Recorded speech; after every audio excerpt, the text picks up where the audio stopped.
Hello students. तो चलिए आज हम देखने जा रहे हैं कॉची मीन वैल्यू थ्योरम। तो चलिए उसका सबसे पहले स्टेटमेंट क्या है वो देखेंगे।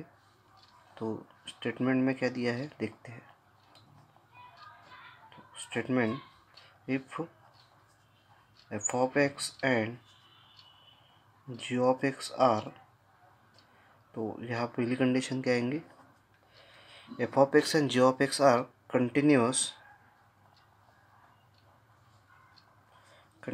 Function continuous in close interval AB. Okay, and second condition क्या बोला, if F of X and G of X are differentiable in open interval A B.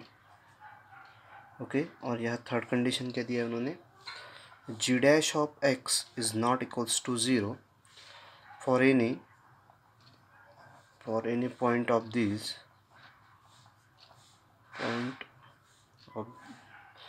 point of the open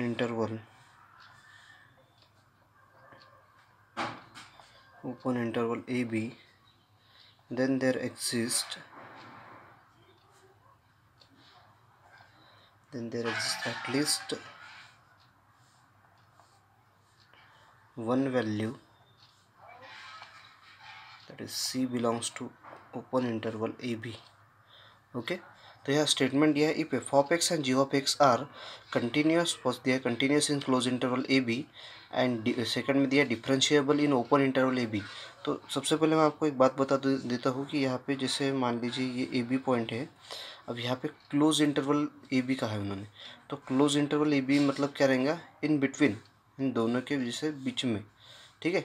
और ओपन इंटरवल मतलब क्या आएगा, A B मिला के, जैसे A1 A2 A3 ये सभी पॉइंट मिला के, ठीक है। और ये इन्होंने सेकंड में क्या कहा है, थर्ड में, G dash of X is not equals to zero, मतलब ये जी ऑफ एक्स का डेरिवेटिव आएगा जी डैश ऑफ एक्स, जो कि ज़ीरो नहीं होना चाहिए, for any point of the open interval A B, then there exist at least one value C belongs to open interval A B.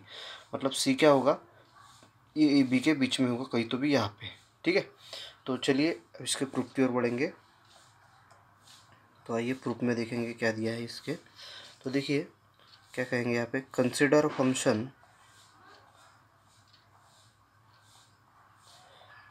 Function F of X define on close interval A B by setting F of X is equal to F of X plus A into G of X, जैसे हमने Lagrange mean value theorem में देखा था उसी तरह ये, where यहाँ पे जो ए रहेंगे वो क्या रहेंगे, कांस्टेंट रहेंगे, where A is constant B chosen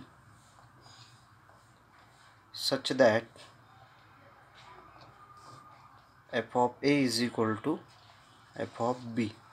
अब यहाँ पे जो कंडीशन दिया है F of A is equal to F of B, तो यहाँ पे क्या होगा, देखिए यहाँ पे एफ ऑफ ए मतलब क्या रहेगा, यहाँ पे जैसे F of X is equal to F of X plus A into G of X लिया था, उसी तरह यहाँ लेंगे F of A plus A into G of A is equal to F of B plus A into G of B, इस तरह से लेंगे। अब यहाँ पे क्या करेंगे, इसमें जैसे देखिए यहाँ पे अपने को जो एफ ऑफ ए इस साइड में शिफ्ट किया तो प्लस का माइनस हो जाएगा, और ये जो ए इंटू जी ऑफ बी इसको इस साइड में शिफ्ट करेंगे, तो यहाँ पे अपने को क्या मिलेगा, A into G of A minus A into G of B is equal to F of B minus F of A, इस तरह से मिलेगा। अब यहाँ पे जैसे अपने को G of B minus G of A चाहिए, तो इसको मैं थोड़ा शिफ्ट करूँगा और यहाँ से ए कॉमन निकालूंगा, तो माइनस ए कॉमन निकलता तो क्या मिलेगा यहाँ पे, G of B minus G of A is equal to F of B minus F of A. Okay, अब यहाँ पे क्या होगा, ये G of B minus G of A upon में आएगा, तो minus A is equal to F of B minus F of A upon G of B minus G of A, ठीक है। आगे क्या होगा यहाँ पे, जैसे इसको मैं इक्वेशन नंबर 1 बोल देता हूँ, इसको ब्रैकेट में डाल के उसको इक्वेशन नंबर 1 बोल दिया। ठीक है, तो चलिए अभी देखेंगे इसके आगे।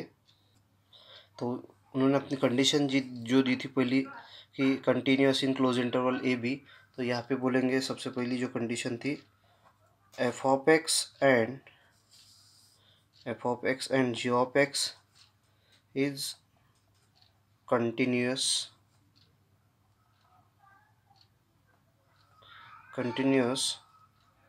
in close interval A B. Okay, इसका मतलब क्या आएगा, capital F of X is also continuous in close interval A B. Okay, जो मतलब ये पहली कंडीशन सेटिस्फाइड हो गई। दूसरी कंडीशन क्या थी अपनी, F of X and G of X is differentiable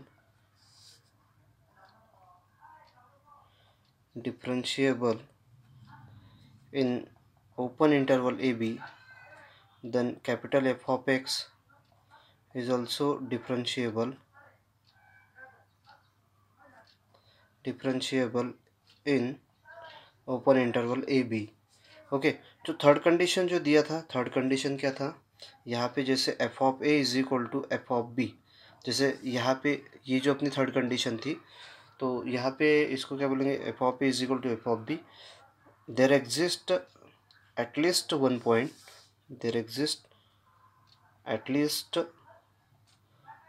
point that is C belongs to close interval AB, open interval AB, so such that क्या आएगा, F dash of C is equal to 0। ठीक है, और इसको क्या बोलेंगे हम, इसको बोलेंगे इक्वेशन नंबर 2। ओके, नाउ अभी क्या करेंगे आगे इसके, now F dash of C is equal to 0 मिला था, इसको हमने इक्वेशन नंबर 2 बोला। अभी जो अपने इक्वेशन 1 था उसको डिफ्रेंशिएट करेंगे, सॉरी इक्वेशन 1 ने जो इक्वेशन हमने कंसिडर किया था, so F dash of X is equal to F dash of X plus A into G dash of X, ये इक्वेशन लिया था।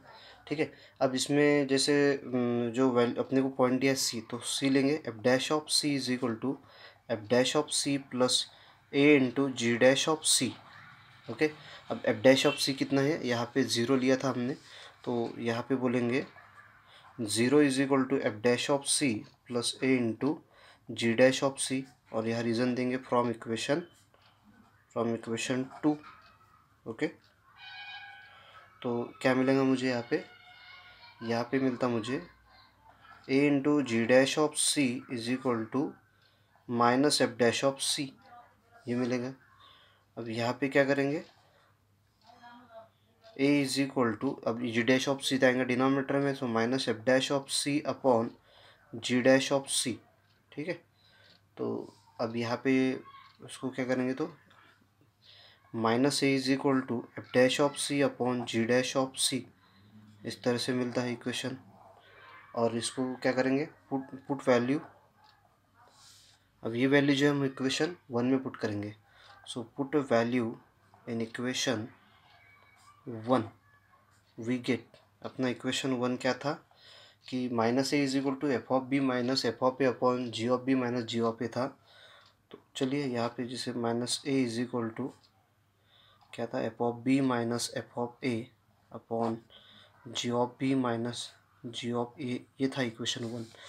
तो इसमें एफ ऑफ माइनस ए का वैल्यू डालेंगे तो क्या है, F dash of C upon G dash of C is equal to F of B minus F of A upon G of B minus G of A. ठीक है,